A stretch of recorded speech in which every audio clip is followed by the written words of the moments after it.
ഇഡിയുടെ അന്വേഷണ നടപടികളിലേക്ക് പ്രവേശിച്ചാലുടൻ താൻ പ്രതിപക്ഷ നേതാവ് സ്ഥാനം രാജിവെക്കാമെന്ന് പിണറായി PBക്ക് ഉറപ്പ് നൽകിയെന്നാണ് വിവരം. പിണറായി മാറിയാൽ KN ബാലഗോപാൽ പ്രതിപക്ഷ നേതാവാകും. ബാലഗോപാൽ ധനമന്ത്രിയായിരിക്കെ അദ്ദേഹത്തിന്റെ സ്റ്റാഫിൽ ഉണ്ടായിരുന്ന പല പ്രമുഖരും ഇപ്പോൾ പ്രതിപക്ഷ നേതാവിന്റെ സ്റ്റാഫിലാണുള്ളത്. പിണറായി രാജിവെക്കുമ്പോൾ ബാലഗോപാൽ പ്രതിപക്ഷ നേതാവാകുമെന്ന് ഏറെക്കുറെ ഉറപ്പായി കഴിഞ്ഞു. വീണയുടെ സ്വത്ത് മരവിപ്പിക്കുന്ന ദിവസത്തിന് വേണ്ടി കാത്തിരിക്കുകയാണ് CPM.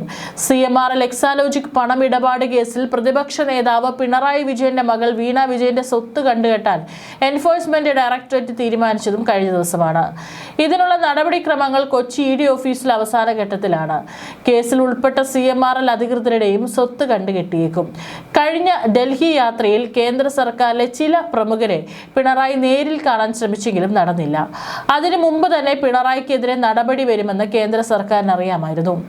മകളുടെ സ്വത്ത് മരവിപ്പിക്കുന്ന നടപടിയിൽ നിന്നും പിന്മാറണമെന്നായിരുന്നു പിണറായിയുടെ ആവശ്യം. എന്നാൽ ഇത് ചെവി കൊള്ളാൻ ആരും തയ്യാറായില്ല. പിണറായി മകൾക്ക് നൽകിയ കോടികളുടെ സ്വത്തും കണ്ടുകെട്ടാനുള്ള പട്ടികയിൽ ഉണ്ടെന്നാണ് മനസ്സിലാക്കുന്നത്. ഒരു കമ്മ്യൂണിസ്റ്റ് മുഖ്യമന്ത്രിയുടെ മകളുടെ സ്വത്ത് ആദ്യമായാണ് കേന്ദ്ര സർക്കാർ കണ്ടുകെട്ടുന്നത്. ED ഉദ്യോഗസ്ഥ സംഘം ജൂലൈ മാസം ആദ്യം കണ്ണൂരിലെ പിണറായി പാതിരിയാട് വില്ലേജുകളിലെത്തി പരിശോധന നടത്തിയിരുന്നു. പിണറായി പാറപ്പുറം റോഡിൽ വീണയുടെ പേരിൽ 80 സെന്റ് ഉണ്ടെന്നാണ് ലഭിച്ച വിവരം. പാതിരിയാട് വില്ലേജിൽ പിണറായി വിജയന്റെ വീടിനോട് ചേർന്നുള്ള സ്ഥലവും അന്ന് ED ഉദ്യോഗസ്ഥ സംഘം പരിശോധിച്ചിരുന്നു.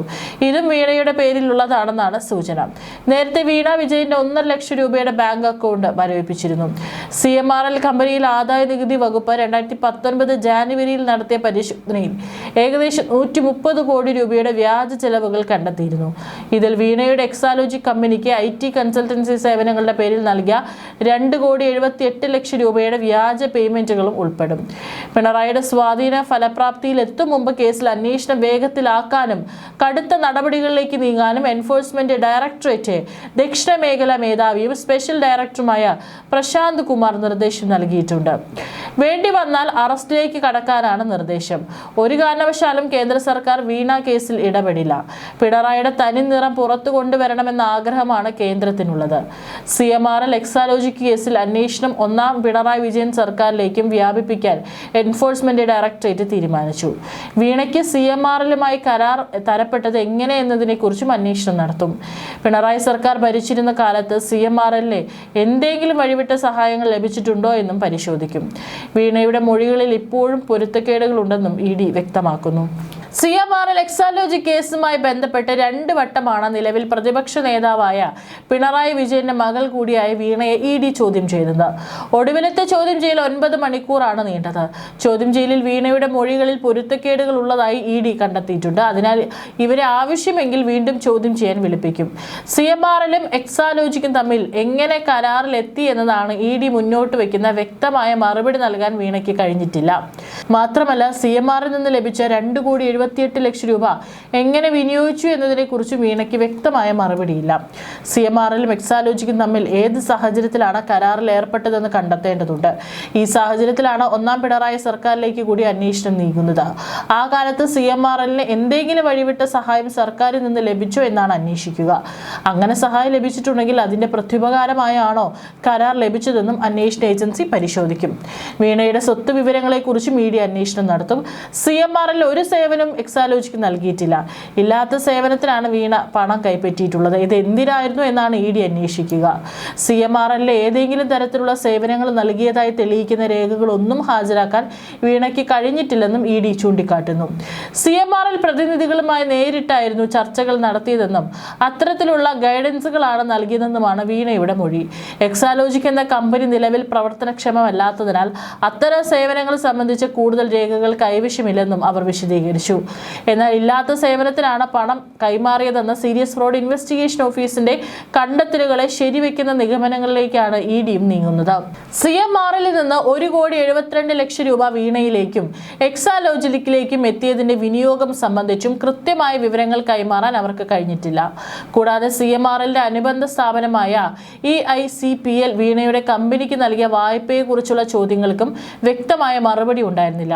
വീണ നൽകിയ മൊഴികളിൽ ഗൗരവകരമായ പൊരുത്തക്കേടുകൾ ഉണ്ടെന്നും ഇത് ആഴത്തിൽ പരിശോധിക്കേണ്ടതുണ്ടെന്നും ED അധികൃതർ വ്യക്തമാക്കുന്നു. കേസുമായി ബന്ധപ്പെട്ട് SFIO തയ്യാറാക്കിയ കുറ്റപത്രത്തിലെ അനുബന്ധ രേഖകൾ EDക്ക് ലഭ്യമാക്കി. ഇതിനോടകം തന്നെ CMRLന്റെ ജോയിന്റ് MD ശരൺ കർത്ത, ഡയറക്ടർ ജയ കർത്ത, ഷിബി കർത്ത എന്നിവരെ ED ചോദ്യം ചെയ്തിട്ടുണ്ട്.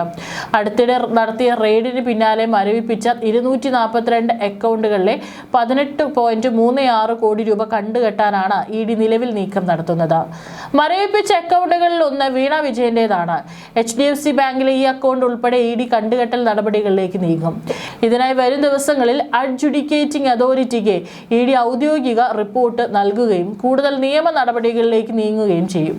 റെയ്ഡുകളുടെ പിടിച്ചെടുത്ത ഇലക്ട്രോണിക് ഉപകരണങ്ങളും ബാങ്ക് രേഖകളും നിലവിൽ ഉദ്യോഗസ്ഥരുടെ വിശദമായ പരിശോധനയിലാണ്. വരും ദിവസങ്ങളിൽ വീണയുടെ ബാങ്ക് ലോക്കർ പരിശോധിക്കാനും അവർക്ക് ചോദ്യം ചെയ്യലായി സമൻസ് അയക്കാനും ED തീരുമാനിച്ചിട്ടുണ്ട്. നേരത്തെ നടത്തിയ റെയ്ഡുകളിൽ വീണയുടെ ഫോൺ, നിക്ഷേപ രസീതുകൾ, CMRLുമായി ബന്ധപ്പെട്ട മറ്റ് രേഖകൾ, ഇലക്ട്രോണിക് ഉപകരണങ്ങൾ എന്നിവ ED പിടിച്ചെടുത്തിരുന്നു. ഈ രേഖകൾ തുടർ നടപടികൾക്കായി സ്ഥിരമായി കൈവശം വെച്ചിരിക്കുന്നതിന് അഡ്ജുഡിക്കേറ്റിംഗ് അതോറിറ്റിയുടെ അനുമതി ആവശ്യമാണ്. മാസപ്പടി കേസിൽ എൻഫോഴ്സ്മെന്റ് ഡയറക്ടറേറ്റിന് വൻ വഴിത്തിരിവാണ് സംഭവിച്ചിരിക്കുന്നത്. സീരിയസ് ഫ്രോഡ് ഇൻവെസ്റ്റിഗേഷൻ ഓഫീസ് തയ്യാറാക്കിയ കുറ്റപത്രത്തിന്റെ ഭാഗമായുള്ള 134 നിർണായക രേഖകൾ ഒടുവിൽ EDക്ക് ലഭിച്ചു. വീണ വിജയൻ എക്സാലോജിക് സൊല്യൂഷൻസും തമ്മിലുള്ള സാമ്പത്തിക ഇടപാടുകൾ അന്വേഷിച്ച് സീരിയസ് ഫ്രോഡ് ഇൻവെസ്റ്റിഗേഷൻ ഓഫീസ് തയ്യാറാക്കിയ റിപ്പോർട്ട് ഔദ്യോഗികമായ എൻഫോഴ്സ്മെന്റ് ഡയറക്ടറേറ്റിന് കൈമാറി. വീണയെ വീണ്ടും ചോദ്യം ചെയ്യുന്നതിന് ഈ റിപ്പോർട്ട് സഹായകമാകും. SFIO രേഖകൾ പ്രകാരം സുപ്രധാന വിവരങ്ങളിൽ വീണ വിജയനോട് ചോദ്യങ്ങൾ ഉയരും. കഴിഞ്ഞ ദിവസം നടത്തിയ ചോദ്യം ചെയ്യലിൽ നിർണായക ചോദ്യങ്ങളിൽ കൃത്യമായ ഉത്തരം EDക്ക് ലഭിച്ചിരുന്നില്ല. കൊച്ചിയിലെ പ്രത്യേക PMLA കോടതിയിൽ SFIO സമർപ്പിച്ച കുറ്റപത്രത്തിലെ രേഖകളാണ് EDയുടെ അപേക്ഷ പ്രകാരം ലഭിച്ചത്. SFIOയ്ക്ക് വീണ നൽകിയ മൊഴി, CMRL ഉദ്യോഗസ്ഥരെ ചോദ്യം ചെയ്തപ്പോൾ ലഭിച്ച വിവരങ്ങൾ, എക്സാലോജിക്കും CMRLും തമ്മിലുള്ള കത്തിടപാടുകൾ, കരാറുകൾ തുടങ്ങിയവ ഇതിൽ ഉൾപ്പെടുന്നു. കഴിഞ്ഞ 17 നൽകാൻ കോടതി നിർദ്ദേശിച്ച രേഖകളാണിവ. പകർപ്പുകൾ സർട്ടിഫൈ ചെയ്ത് നൽകേണ്ടതിനാലാണ് വൈകിയത്. കൊച്ചിയിലെ കമ്പനികാര്യ കോടതിയുടെ ഉത്തരവിനെ തുടർന്നാണ് രേഖകൾ കൈമാറിയത്. EDക്ക് സമർപ്പിച്ച രേഖകൾ ലഭ്യമായതും അന്വേഷണ സംഘത്തിന് വൻ കരുത്താകും. രേഖകൾ വിട്ടുകിട്ടണമെന്ന EDയുടെ അപേക്ഷയെ CMRL കോടതിയിൽ ശക്തമായി എതിർത്തിരുന്നു.